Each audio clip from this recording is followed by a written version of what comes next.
जी माता दी दोस्तों, कैसे हैं आप सब। दोस्तों बात कर रहे हैं 11 और 12 अक्टूबर की कि ये 2 दिन मकर राशि वालों के लिए कैसे रहने वाले हैं। इन 2 दिनों में मकर राशि वालों को क्या खुशखबरी सुनने को मिल सकती है, किन बातों में इन्हें सावधानी रखनी चाहिए। तो इन 2 दिनों का राशिफल जानने से पहले हम इन 2 दिनों का पंचांग जान लेते हैं। 11 अक्टूबर 2024 दिन शुक्रवार रहेगा। अश्विन माह शुक्ल पक्ष की अष्टमी तिथि जो 12:08 तक रहेगी। उसके बाद नवमी तिथि प्रारंभ हो जाएगी। सुकर्मा योग रहेगा। उत्तराषाढ़ नक्षत्र रहेगा। चंद्रमा 11:41 तक धनु राशि में, फिर मकर राशि में आ जाएंगे। अभिजित मुहूर्त का समय रहेगा 11:44 से 12:30 तक। राहुकाल का समय रहेगा सुबह 10:15 से 11:44 तक। अब बात करते हैं 12 अक्टूबर की। 12 अक्टूबर 2024 दिन शनिवार रहेगा। अश्विन माह शुक्ल पक्ष की नवमी तिथि जो 11 बजे तक रहेगी। उसके बाद 10वीं तिथि प्रारंभ हो जाएगी। धृति योग रहेगा। श्रवण नक्षत्र रहेगा। चंद्रमा मकर राशि में। अभिजित मुहूर्त का समय रहेगा 11:44 से 12:30 तक। राहुकाल का समय रहेगा सुबह 9:13 से 10:40 तक। नवरात्रि में अष्टमी और नवमी तिथि का विशेष महत्व होता है, क्योंकि इस दिन जो है वो माँ दुर्गा की पूजा अर्चना करने के बाद व्रत का पारण किया जाता है, कन्या पूजन किया जाता है। कुछ लोग अष्टमी पर तो कुछ लोग नवमी तिथि पर कन्याओं को भोजन कराते हैं और उनका पूजन करते हैं। और इस बार ये अष्टमी और नवमी तिथि एक ही दिन रहने वाली है, यानी 11 अक्टूबर के दिन अष्टमी और नवमी तिथि की जाएगी और इसी दिन कन्या पूजन भी किया जाएगा। और इस दिन कन्या पूजन के लिए जो शुभ समय रहेगा वो सुबह 7:47 से लेकर 10:41 के बीच में रहने वाला है। तो इस दौरान आप कन्याओं को अपने घर बुलाकर उनका पूजन करें, उन्हें भोजन कराएं, उन्हें कुछ उपहार दें, उनसे आशीर्वाद लें। 12 अक्टूबर 2024 के दिन विजयदशमी का त्यौहार मनाया जाएगा। और इस बार तो बेहद शुभ संयोग बन रहा है, क्योंकि इस दिन श्रवण नक्षत्र रहने वाला है और ये संयोग बेहद शुभ माना जाता है।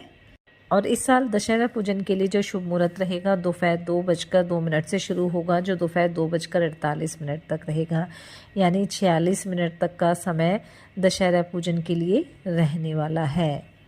साथ ही दशहरा पूजन वाले दिन सर्वा सिद्धि योग भी रहेगा और धार्मिक कार्यों के लिए भी इसे अत्यंत शुभ योग माना जाता है।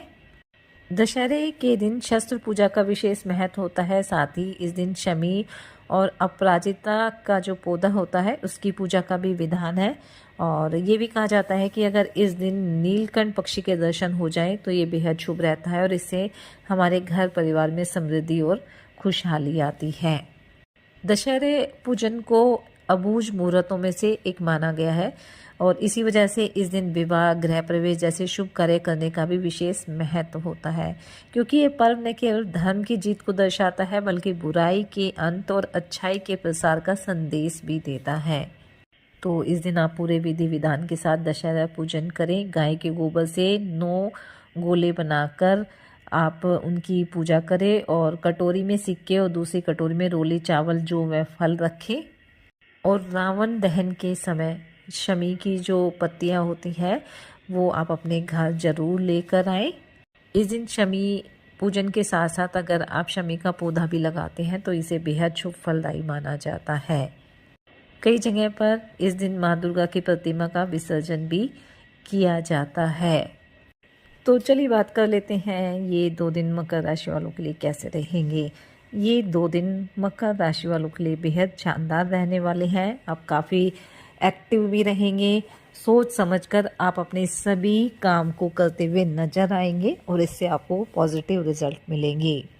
और अगर आप अपनी ऊर्जा को सही काम में लगाते हैं तो इससे आपके सभी कार्य तय समय पर पूरे होते हुए नजर आएंगे। इन 2 दिनों में आप अपने मित्रों के साथ कहीं घूमने फिरने जाने की भी योजना बना सकते हैं। कारोबारियों के लिए भी 2 दिन अच्छे रहेंगे, लेकिन कोई भी कॉन्ट्रैक्ट साइन करना है, कोई भी बड़ा प्रोजेक्ट आप लेना चाह रहे हैं तो उसमें जल्दबाजी नहीं करनी है, अपने बड़ों की सलाह लेनी है और सोच समझकर आपको काम करना है। अगर आप सामाजिक क्षेत्र से जुड़े हुए हैं, राजनीति से जुड़े हुए हैं, तो आप एक्टिव रहेंगे, लेकिन किसी की सलाह जो अनजान व्यक्ति है उस पर चलने से आपको बचना होगा। धार्मिक कार्यों में आप बढ़ चढ़कर हिस्सा लेंगे, दान पुण्य के कार्य भी करेंगे और इससे आपके मान सम्मान में वृद्धि होगी। जो जब तक सरकारी नौकरी की तैयारी में लगे हैं उन्हें कोई खुशखबरी सुनने को मिल सकती है। विद्यार्थियों के लिए भी 2 दिन अच्छे रहेंगे। प्रतियोगी परीक्षा में आपको सफलता मिलेगी। कुछ नया जानने की इच्छा भी आपके अंदर रहने वाली है। आर्थिक दृष्टिकोण से भी ये 2 दिन अच्छे रहेंगे। अगर आपका धन कहीं फंसा हुआ था तो उसके वापस मिलने की पूरी संभावना रहेगी। वहीं नौकरी पेशा लोगों को तरक्की में जो भी रुकावटें आ रही थी वो दूर होंगी, लेकिन इन 2 दिनों में आपको अपने महिला मित्रों से थोड़ा सावधान रहने की आवश्यकता रहेगी। अगर किसी पारिवारिक समस्या को लेकर आप परेशान चले आ रहे थे तो उसमें आपको काफ़ी हद तक राहत मिलेगी। संतान की तरफ से मन प्रसन्न रहेगा। कोई खुशखबरी आपको अपनी संतान की तरफ से मिल सकती है। दाम्पत्य जीवन भी आपका सुखद रहेगा। आप दोनों के रिश्तों में मजबूती रहेगी। वहीं प्रेम संबंधों के लिए भी 2 दिन अच्छे रहने वाले हैं। अगर आप किसी प्रॉपर्टी में निवेश करना चाह रहे हैं, इन्वेस्टमेंट करना चाहते हैं, तो जो भी ज़रूरी कागजी कार्रवाई होती है वो आप थोड़ा ध्यानपूर्वक करें। कार्यक्षेत्र में आपके सभी कार्य तय समय पर पूरे होंगे।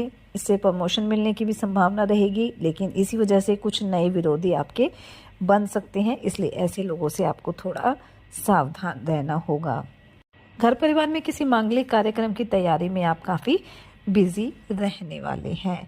वहीं ससुराल पक्ष से किसी व्यक्ति के आने से आप थोड़ा बिजी हो जाएंगे, लेकिन उससे बातचीत करते समय आपको अपने शब्दों का ध्यान रखना है।